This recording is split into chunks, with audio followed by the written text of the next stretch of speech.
Today is Saturday, November the 9th, 2019.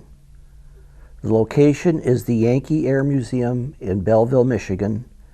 The time is 1:30 p.m. The person being interviewed is Robert Mellinger. Robert served in the United States Army during the Korean War. The interview will be conducted by Dan Mihal. Also present at this interview will be the videographer Gary Delisle and Lad Irvine. This interview is being conducted on behalf of the Oral History Project at the Yankee Air Museum in Belleville, Michigan. May I call you Bob? Yes. How are you today, Bob? Fine, thank you. And when were you born? October the 18th, 1931. Can you tell me where you were born? Peru, Indiana. Were your parents born in this country? Yes. Okay. And what were their names? Paul Mellinger and Mildred Mellinger. Mildred Mooney Mellinger. Mildred Mooney Mellinger. Yeah. Did you have any sisters and brothers, Bob? Yes. Can you tell me their names? Margaret, Okay. Paul Jr., and Francis, and Patricia. Okay. So one brother and three sisters. Yes. Bob, you would have been about 10 when Pearl Harbor occurred. Do you have any memories about that and where you were and what you were doing? Yes. My dad took about 3 of us into town to the movie, and we were coming out of the movie and sirens and horns and all kind of commotion, and we were scared to death. We didn't know what happened until later. Okay. So they didn't announce anything in the movie? No, Okay. not. We were just on the street coming out of the theater. Did your brother serve in the war? Yes, he did. So did he enlist after Pearl Harbor then? Yeah, yes, World War II. Right. Yeah. And what branch of service was Army. he in? Okay. What theater of war? Pacific. And what did he do? He was at any aircraft with him, Okay. and it was just like the rest of them. It was tough. Yeah, yeah. Now, you told me an interesting story about your father and World War I. Can you talk about that? Yes, my dad storied about his age and went in. You mean lied about his... 16 years old, he enlisted in World War I. Wow. Yep. So he went over to Europe? He went, yeah, France. Yeah, he was a doughboy, huh? Doughboy, yeah. He made it out okay? He made it out fine. Well, that's good. And what did your father do for a living? He was an engineer on the Chesapeake and Ohio Railroad for 42 years. So he was a train engineer? Yes. Okay. Yes. So he retired from that? Yes. Okay. Did your mother work outside the home? Well, after I was probably in the 6th grade, she went to work at Woolworth's dime store as a secretary. Okay, so she must have worked for the manager then? Is Yeah. that? Okay. Correct. Okay. And you grew up in Peru? Yes. And attended school there? Peru High School. Peru's a fairly small town, isn't it? Yes. So how many kids were in the high school? Do you have any memory? Oh, I think there was about 33, 34. That's across all 4 years, right? Yeah. Yeah. Did you play sports in high school? I played football and basketball. How did they do that with so few kids?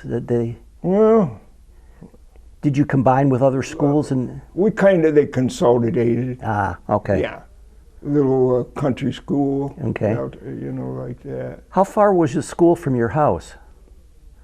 A little over a mile. So you walked that every day? Yeah.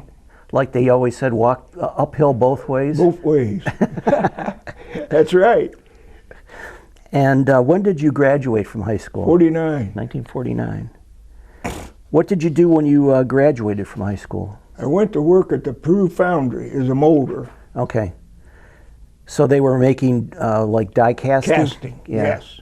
Yes, die Who casting. were the customers of Peru Foundry? Westinghouse, Is there any automotive work? No, not so much that Okay. I could recall, but I know they made a lot of housings for Westinghouse, and I can't think of the other, but So like Westinghouse Power Systems? yes, Okay. yeah, and there was another one too. I just can't think of the name of it right now. That's okay. So when the Korean War started, did you enlist or were you drafted? Drafted. Okay.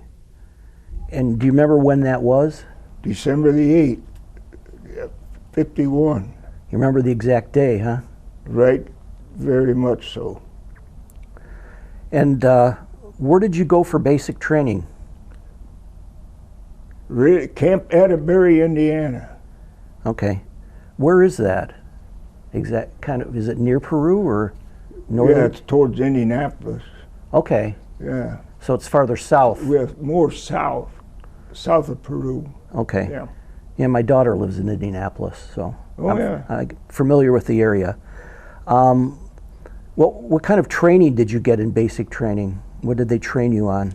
Well, we started out with the mortar, Okay. and then we advanced to the machine guns, the rifles, the pistols, disassembling them, reassembling, and we got pretty good at it. Yeah. We got pretty good at it.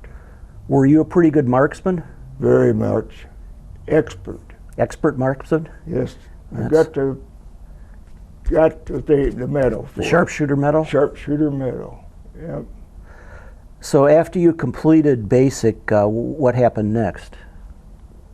Well, Did you get a they leave? get home. You got you got leave? Come home. No, that's good. Yeah. Would they And give you 2 weeks? 2 weeks.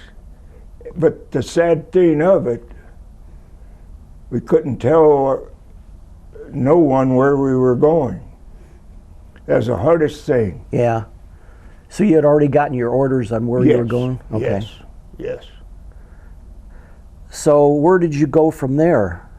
Did you get on a train? Yes. Got on a train and went to Washington, Okay. Where in Washington? Seattle? Seattle. Okay. And from there, where did you go? You Canada. Okay.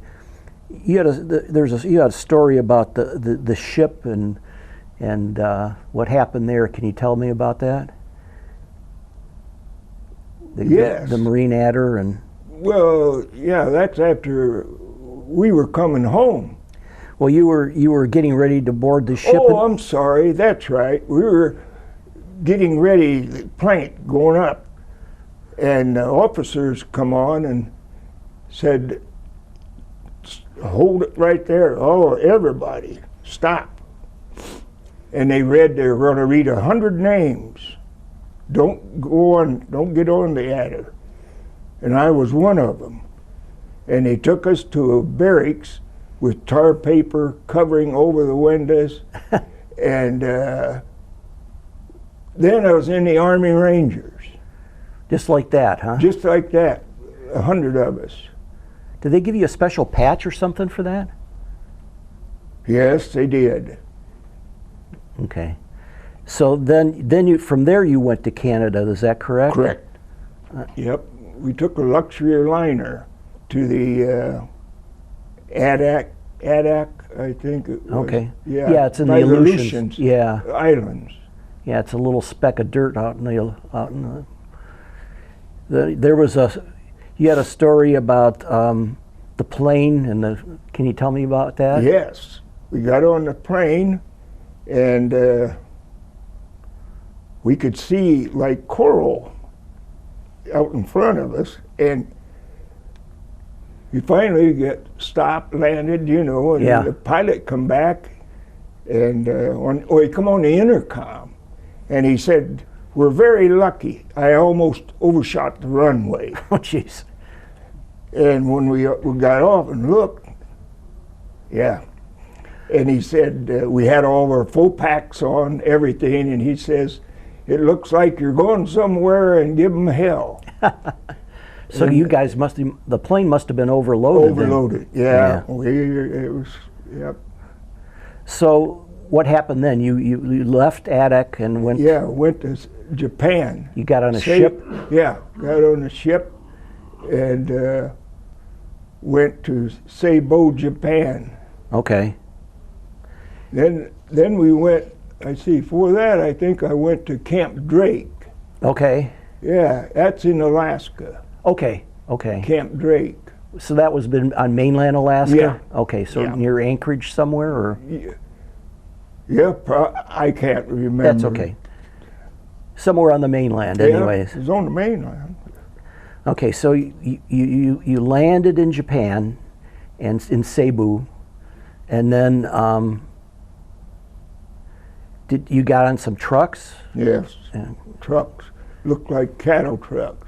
Okay. And we had to stand up all the way. Was it a long ride? Long ride. Yeah. Okay.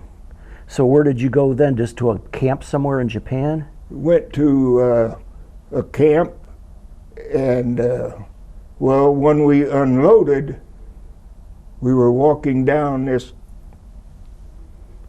dirt road like, and it was a terrible sight. There was the GIs, their hands tied behind them, and shot execution style. Well, this is when you got to Korea, right? Yeah. Yeah, but you haven't. I thought we were still in Japan. Japan. Oh, yeah. Okay, so did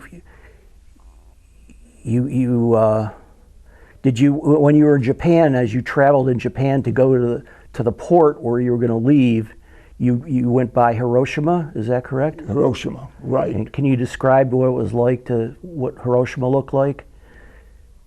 Well, it was scary to us. A lot of hills and everything like that. I mean, we just, we were just kids, really. Yeah. So it was still pretty devastated from the bomb? Well, it was very devastated. You could see it was flat. Yeah. Where the atomic bomb hit, and it was all just flat. So this would have been around 1952. So that was 7 years after the bomb was dropped. It was still like that. Still like that. Wow. Yep. Okay. So then you got to the port in Japan to go to Korea. Then what, you got on a ship? Yeah. The Adder. Okay, so this was the one that you almost got on before. Yeah. The same boat. Yeah, US Marine Adder. Okay. And then you went across to Korea? Yes. And where did you land in Korea? Busan. And at that point, when you got there, that was the little toehold that we held? Correct. Okay. Correct. So you were like in the first guard of Army guys coming in We certainly were. to try to expand the perimeter? We had right away combat, hand-to-hand combat. Okay. You had a story about when you got to Korea that you had to watch your duffel bags because That's right. We were going down in Japan, Okay. and the honkies, they called them, they'd come out and we'd give them a candy bar. Uh-huh. We'd get to the end of the town, out at the outskirts, and there they were wanting to sell them back to us. And another thing they did, you had to watch, that they would cut the bottom towards the flank, the back, the bottom of their duffel bags, because they would offer to do that, to help them any way they could, but they would cut the bag and they'd lose their stuff. Steal stuff out of it? Yeah, that's what I didn't see it, but that's what they said they were doing. Okay, so you got to Busan. Did you walk to the front, or did they put you on trucks, or how did you get to the front? We went on trucks. Okay. Yep. And then when you got there, did you pitch tents, or was Yes, there? Okay. tents. Mm-hmm. So you guys just were tents. pup tents with no bottoms, or just ground. Yeah. Okay. Yeah. Was that? Do you remember what time of year you got there? Was it in the spring? It was in the spring. So it was kind of muddy. It was muddy. Yeah. So when you, as you started to advance, you got there, you pitched your tents. Were you in rice paddies and things? Rice paddies. We were pinned down. Okay. In the rice paddies. You had to lay flat. Okay. In that. Otherwise, you know, keep from getting hit. Yeah. And they were not only shooting at you, but throwing mortars at you? Mortars, too. Okay. And artillery? Artillery, mortars. There was you mentioned the fact that you were under fire and you had noticed this helmet fly up in the air. Yes. Can you tell me about that? We took a break coming off of a ridge, and we were sitting there, had a little sea ration, and all at once here come a helmet. And on the back it had captain stripes, and he'd got shot right straight through the helmet. And the medics tried to save him, but they couldn't. Yeah. They couldn't. Did you know the man? No, I really didn't. Okay. No. So, go ahead. And another time, we were taking a break, and up on the hill, a terrible smell. And they asked Sergeant Collins, "What in the world is that smell?" We could just kind of, you could see like vapors. Mm-hmm. And he said, "Don't worry about it. Napalm bomb got them, and they're not going to hurt us." Okay. And they were smoldering. Ooh. And just to see stuff like that, you know. You guys had stopped to eat, right? Just took a stop. And they dropped a napalm bomb, and they were smoldering. And you learned that it was dangerous to jump into foxholes that were already dug. Can you talk about that a little bit? Well, they'd have lines across there with booby traps. Okay. And you just tried, if all possible, not to get in a foxhole. It's already dug because it might be the end. And the enemy sometimes would have those sighted in? Yes. For mortars and artillery? They certainly did. Okay. They certainly did. And another thing they did, they tried, but it didn't always work, is a foxhole to put soldiers the same height in a foxhole. If they could, because, say, me over 6 feet and one maybe 5'7", the difference. Yeah. You know, it didn't work so much, but they did a pretty good job. Okay. So they would try to get, the taller guys would be in a deeper foxhole? Deeper. Okay. Yeah, deeper, yeah. And the enemy would try to trick you guys, right, by yelling in English. Can you talk about that? Yep, they would. Yep. And they would try to draw the medics? The medics. Yeah, they'd holler, "Medic, medic!" Try to get them there. They'd get over there. And they were Koreans. Yeah. And another thing they would do, they would shoot us, demobilize us in the legs. Uh-huh.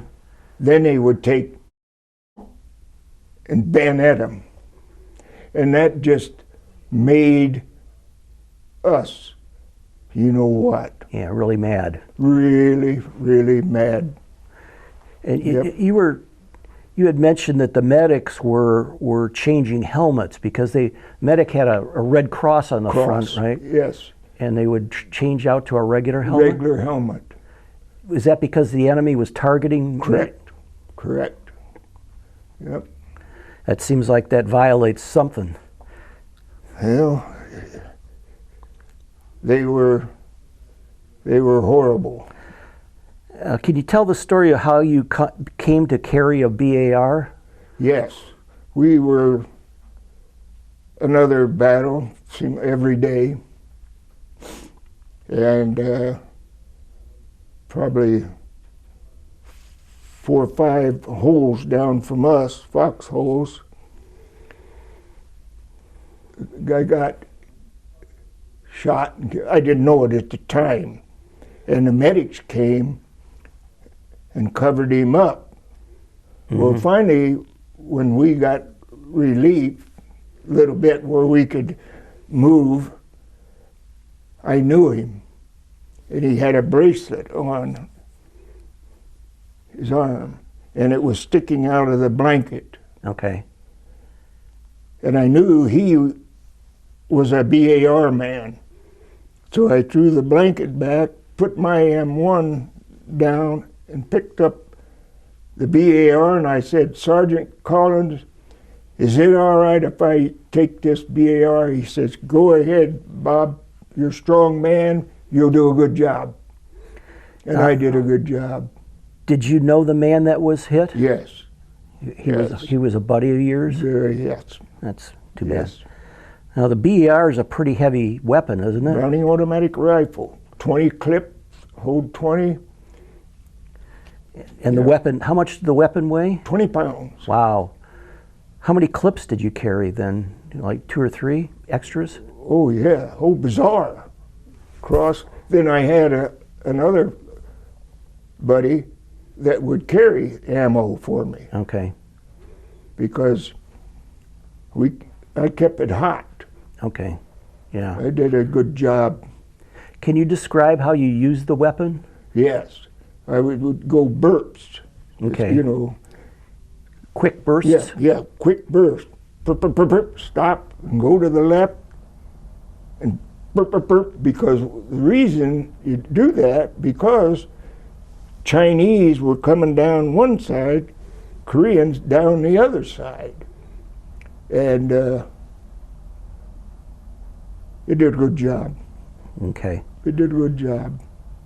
Was did the enemy tend to target BAR riflemen? I mean, did they recognize the sound of the weapon? Oh, right? yes, because what they would do after that, they would start mortars over, but very fortunate they didn't hit. Okay. I wouldn't be here, you know. But they were very close around, you know, hitting and all that. But, yep, it was a beautiful, beautiful rifle. So in the end, though, you went back to carrying an M1. Yes. Okay. Yes. Is that, you preferred that weapon to the... Well, what happened, we got relieved, and there was a young, just come over there, just another company, and he seen that BAR, and he says he didn't know what kind of gun is that. And I told him, I said, that is a bad weapon right here. I said, see that tree right over there, up there? I said, I can cut it, knock it down with this BAR. No, you couldn't do that. I said, you just watch. About that big. Over it went. And he was astounded by it. He said, I would love to carry that BAR. So I talked, well, we heard about, we were going to get rifles with very good scopes on them. Okay. 2. So I asked Sergeant Collins, would it be all right if he would take the BAR? He said, temporarily, yep, let him take it. Well, then we got the rifle with the scopes on it, 2 of us. And we could pick them off of the mountains, up on the mountains with that scope. Okay. And that worked. That of course, was very effective. You were a sharpshooter, too. Sharpshooter, yep. Okay. It was very effective. So a lot of what we've been talking about was happening around Busan originally, but you were involved with the Incheon landings too. Can you talk a little bit about that? Yes. The Incheon was a little different. It was just a little different. The fighting was different, kind of altogether different than what we were out of Pusan. Was it because you were more mobile or you moved more? Well, what it was, yeah, you moved more. You wasn't so much, you were really actually foot soldiers, you know. Yeah. We were moving instead of in the hole, Yeah. we called it. And yeah, that's where we went out of, Okay. Incheon. Okay. Now, talk about the close air support from the Corsairs and how you guys would mark your positions. Yes, we were pinned down, and I got my ear froze. They had to take me, cut my ear off, some of it, and the fellow that was in it, Charlie, that was in the foxhole with me, had an extra pair of socks, wool sock, put them around the helmet to try to keep, I knew it was getting froze, and but it didn't, it was too late. Yeah, yeah. So anyway, our radio man called for airstrike, Okay. and you put down the air panels, they're called, they're orange disc panels, and they go into a V to let the pilots know that that's us. Otherwise, say we secured a hill. Right. That's us. And Don't attack us. don't attack us. But anyway, he called, and here came the plane, a Corsair.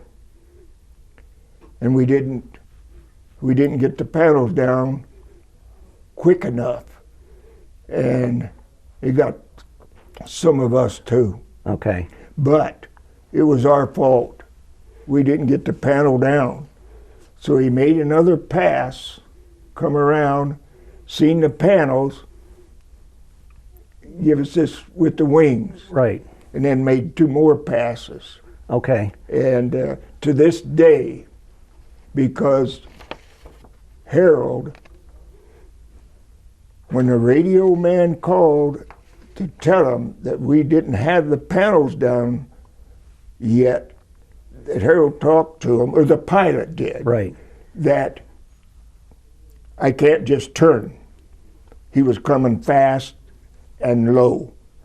And to this day, I believe that's the man that saved our life. Okay. Now, you were at some point, because all this time you're pretty much just in foxholes, and you don't have any tents or anything or any covers, right? No. So at some point you got some sleeping bags. Can you talk about that story? Yep. They called them honky or something like that. They were young Korean boys, and they would carry sea rations up the hills to us, and they brought up sleeping bags. So we were tickled to death to get them. And Sarge Collins says, whatever you do not zip that sleeping bag up all the way. Why not? That's the purpose of it, isn't it? Well, he said a company that caught them, zipped up in their sleeping bags and bayoneted them all in their sleep. They couldn't do nothing. So the Chinese got them. Yep, they got them. Yep. So that's why he told us that. Okay. Sometimes it got rough, and it was hard to get rations up to the front and stuff like that. Talk about that. The little honkies, they stopped bringing them up, and it was pretty tough. You know, we didn't have hardly anything to eat. And as you got farther north, the fighting got tougher. Got a lot tougher. Lot of hand-to-hand combat. A lot of hand-to-hand combat. Yes, it did. But it just seemed like they just kept coming. Yeah. Yeah. The Chinese joined in right. with them. See, but with the air support from the planes off of the carriers and stuff, it dramatically helped us. Okay. I mean, they did a wonderful job. Saved your bacon, as they would. Saved our bacon. Yes, yes. So, do you remember when you were taken out of Korea? March of... Yeah, I think it was in March, in '53. Okay. So how long were you in Korea, about? Probably a year and a half. Wow, okay, long time. Long time. Was that typical for units that went in like that? They stayed that long? Well, there was one reason I really did it.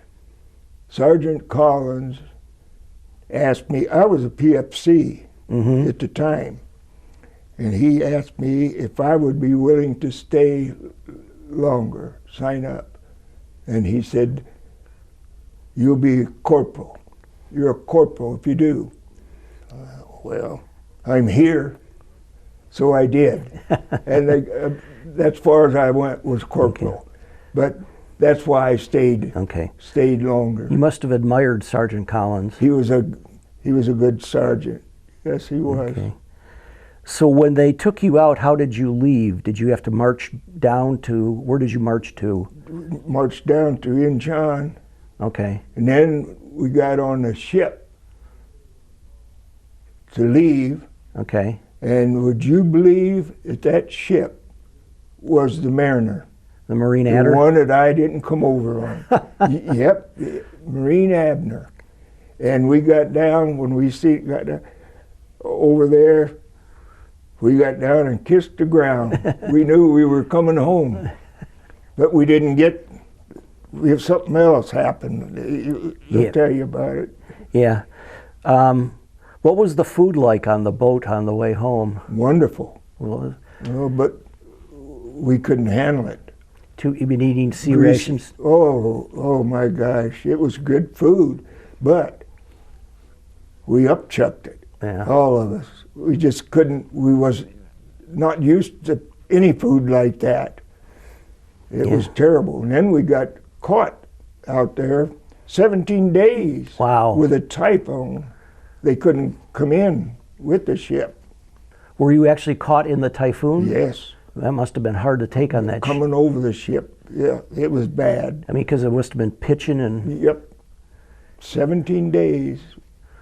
Probably a lot of The Golden Gate, when we seen that finally. A lot of seasick guys. Huh? Oh, awful sick. It was terrible. Okay. So you landed, you saw the Golden Gate and you landed in San Francisco, right? San Francisco. Yeah. And you spent a little bit of time in San Francisco, just sightseeing? Sightseeing, yeah. It was pretty neat. Okay. You know, they give us a little money to buy a few trinkets or whatever, right. You know. It was just, everybody was just so glad to get back. Yeah, I imagine. So what happened, how did you leave San Francisco then?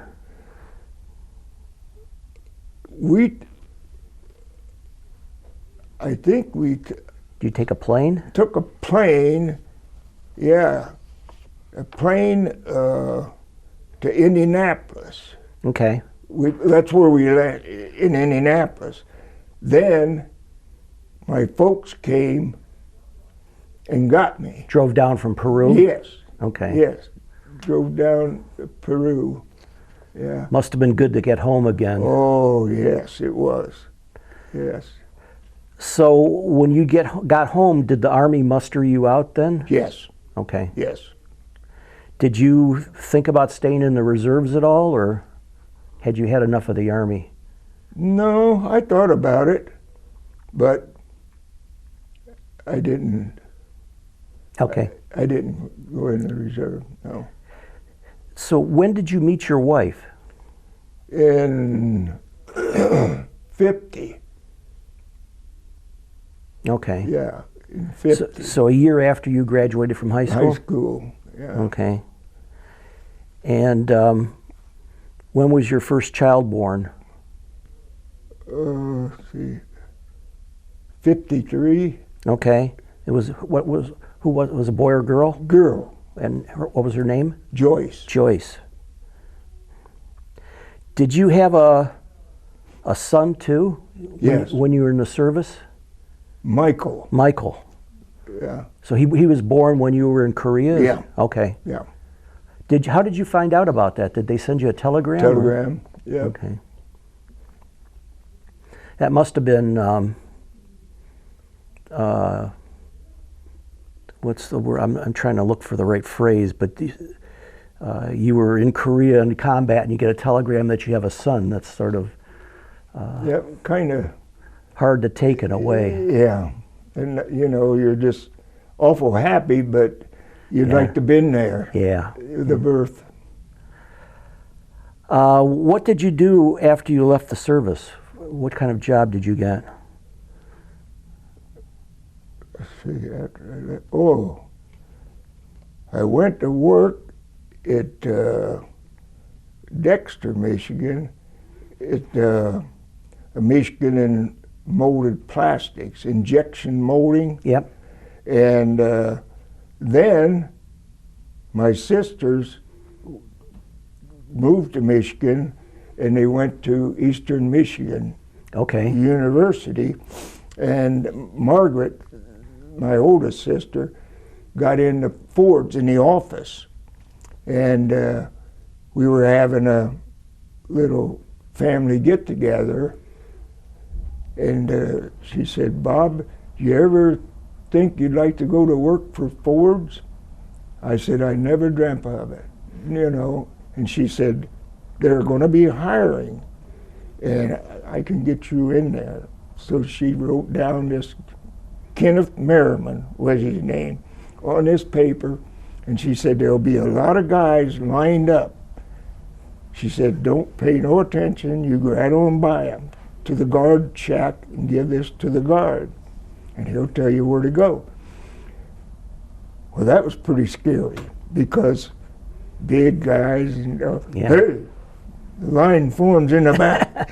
And she told me, "Just keep walking," and I did. Got up there and I handed it to the guard. He told me where to go, and I went up there and he said, "When do you like to go to work?" I said, "I'll go to work this afternoon." "No, we can't do that. You got to have physical and all that." And I went to work for Ford. Okay. July the 29th of 55. Okay. And what did you end up doing at As Ford? a machine repairman. Okay. I went to college 3 years in Dearborn. Yeah, Skilled tradesman, Okay. journeyman. When you say college in Dearborn, is that what they call Ford. Henry Ford Henry College? Ford, Okay. yep. Okay. 3 years. So you're a skilled tradesman. Yes, Okay. machine repair. And when did you finish college? What year? Well, let's see, 55, 56. I started in 57 and graduated in 60. Okay. Yeah, then Okay. I retired in 87. Okay. 87. Wow. 33 years. Okay. So what plant did you work in? Ypsilanti plant. The one right off of Rough 94? 94. Okay. Mhm. And you retired from Ford? Yes, Okay. yes, Do your kids still live in the area? yes. I have 3 sons in the area. Okay. What are their names and where are they? Or, Michael lives out of Ypsilanti, up Willis Road and Mhm. Stony Creek. Mark lives out of Milan on Willow Road, and Scott lives out 12, out Michigan Avenue? Saline. Okay. Yeah, out beyond the golf course. He's Oh, got near where you're at now? Yeah, Okay. yeah, just beyond where we are now. Okay. Well, I've got one tough question for you. What would you say to young people that are growing up today based on your experiences in life? Well, my dad told my brother and I when we did a lot of outdoor stuff, fishing and stuff like that, hunting. And we were fishing. I don't even remember how it come about, because Junior, he was older than me, but Dad said, "Son, you got to have a goal in life." He said, "You may not reach it, but at least strive for it." And that stuck in my, to this day. And I think another thing is you got to have a good attitude, you know, in your life. You can't do bad things, drugs and stuff like that, but and just try to be very thankful that your parents, and listen to them. And another thing, they're starting in schools. I know they did up where we came from at Hastings, Michigan. They're having skilled trade in the school up there now, the 8th grade. And that's a good trade, skilled trade. You know, you get into electrical or carpenter or whatever, a skilled trade. And I think that's very important, and just keep your nose clean. Yeah. Try to. Well, I don't have anything more, Bob. Thank you very much for your time. Well, I appreciate you. it. It just gives me great pleasure to be able to tell other people. I never did. I never told my kids, family, about, I never talked about it. Yeah. I don't know why, I just didn't, but when I joined the Veterans Club at Story Point, and when Harold, you know, talking about Korea and things like that, and Corsair pilot, I mean, I said, oh my God, that was the instant. I mean, we just come together. You just clicked. It clicked, but about 70 years, 60 some years, and here we can face, you know, be able to tell this. It's really remarkable. But I want to thank you for giving us the opportunity to tell us our story. You know? And the good thing about it, like Harold and I talk, it's all true. Yeah. Well, that's what's important. Yeah. Comes from the heart. Well, it's been my privilege. Thanks, Bob. Well, it's been my privilege to be here.